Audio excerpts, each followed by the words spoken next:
Greetings, everybody. Welcome back to another episode of ATP Ask the Pastor.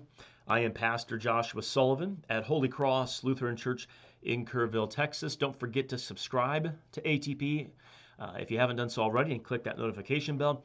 Also, check out all the different goodies that we have down in the video description below.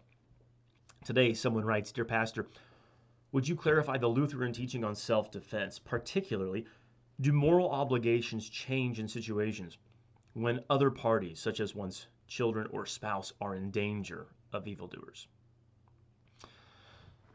Self-defense, including the use of lethal force, is permissible as long as the situation calls for it.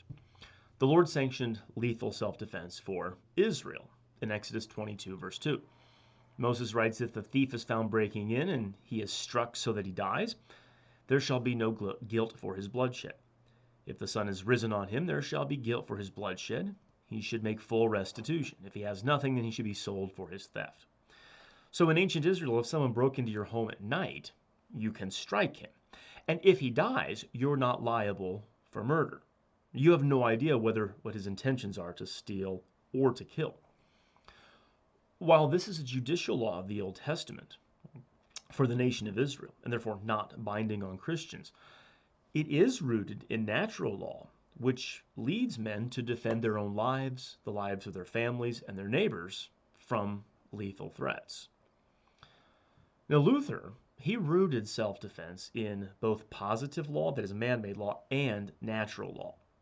And an example of this is in his 1526 tract entitled "Whether Soldiers Too Can Be Saved." For Luther, the permissibility of private self-defense is a foundation then for national self-defense. He writes, "Self-defense is a proper ground for fighting, and therefore all laws agree that self-defense shall go unpunished. And he who kills another in self-defense is innocent in the eyes of all men." So, the laws of nations, positive law, recognize self-defense as permissible, and all men view the one who kills in self-defense as innocent, a natural law, because it's natural for a man to stop a threat against his own life, even if what it takes to stop that threat is to take another's life. In a 1532 sermon on Matthew 5:38 to 42, Luther doesn't specifically speak to self-defense, but he does state that if a Christian has a house or a wife or children or servants and refuses to support them, or if need be to protect them, he does wrong. You see, we are now talking about a Christian in relation, not about his being a Christian, but about this life and his obligation in it to some other person, whether under him or over him or even alongside him, like a lord or lady, a wife or children or neighbors, whom he is obliged, if possible, to defend, guard, and protect. Now, by 1531, Luther also had to address the very real possibility of an imperial war against the Lutheran territories, something which did happen after his death. In his 1531 tract entitled "Dr. Martin Luther's Warning to His Dear German People," he wrote this: "Furthermore, if war breaks out, which God forbid, I will not reprove those who defend themselves against the murderous and bloodthirsty papists, nor let anyone else rebuke them as being seditious, but I will accept their action and let it pass as self-defense."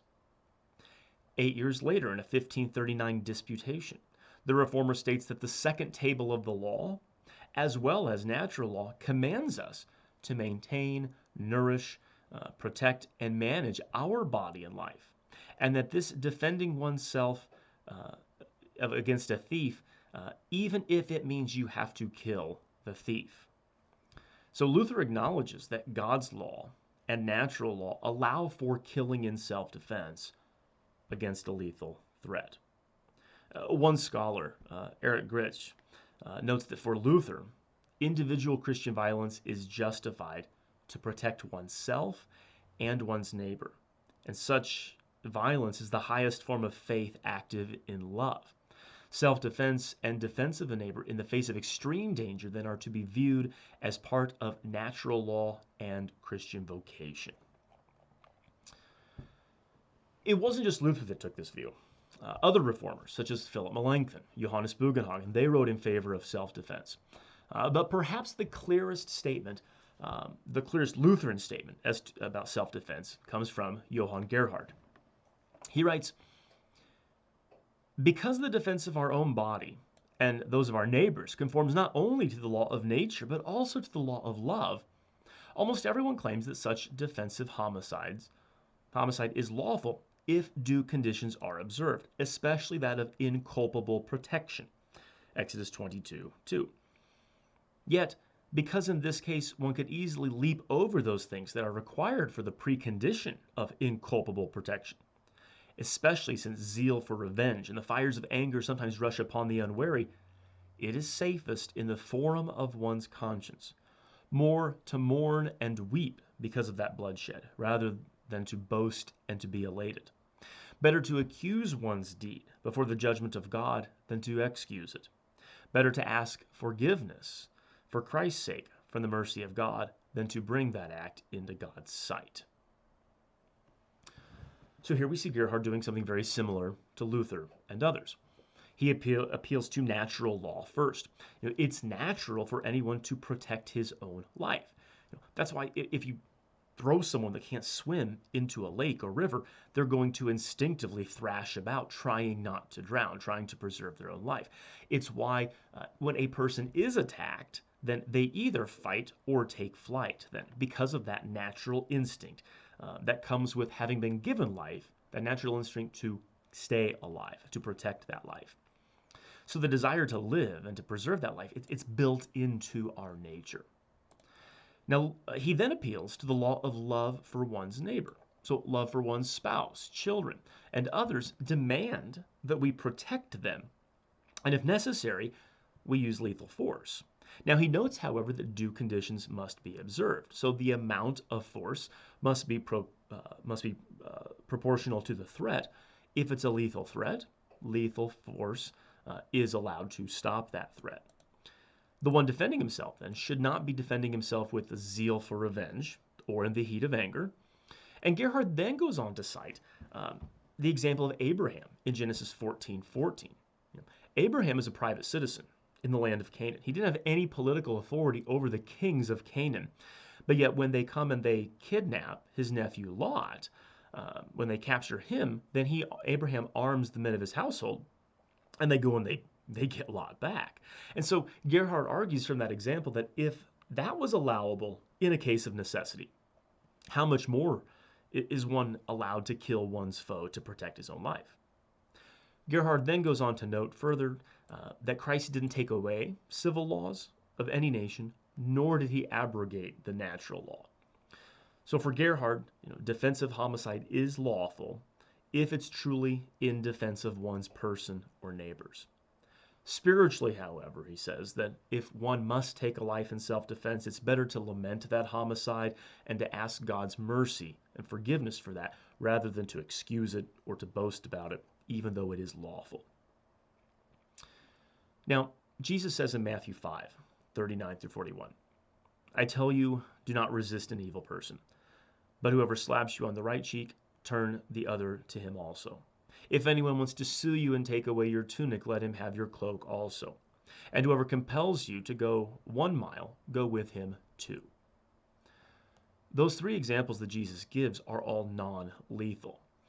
If Jesus' words here in these verses applied to self-defense, then Christians must not only allow an assailant to kill them, but they would have to request them to do so. And Jesus clearly isn't doing that. He doesn't teach an absolute non-resistance. He teaches us to restrain our anger against others, so that when they seek to take advantage of us, so that when they do that, our hearts are free from the desire of self-revenge. Self-defense, however, isn't revenge. Self-defense, ultimately then, bottom line, is permissible according to natural law and the second table of the law of love for our neighbor. It's in our nature to preserve our life. And it's also God's command that we protect our neighbors from bodily harm. So if a Christian is in a dangerous situation, first of all, he tries to get out of it. If he can't, he tries to de-escalate it. Christians never want to take a life.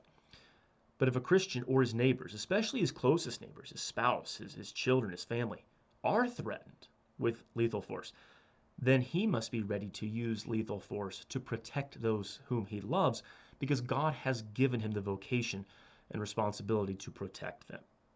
So while the fifth commandment forbids us from hurting and harming our neighbor in his body, it also commands us to help our neighbor in every bodily need and danger, even lethal danger.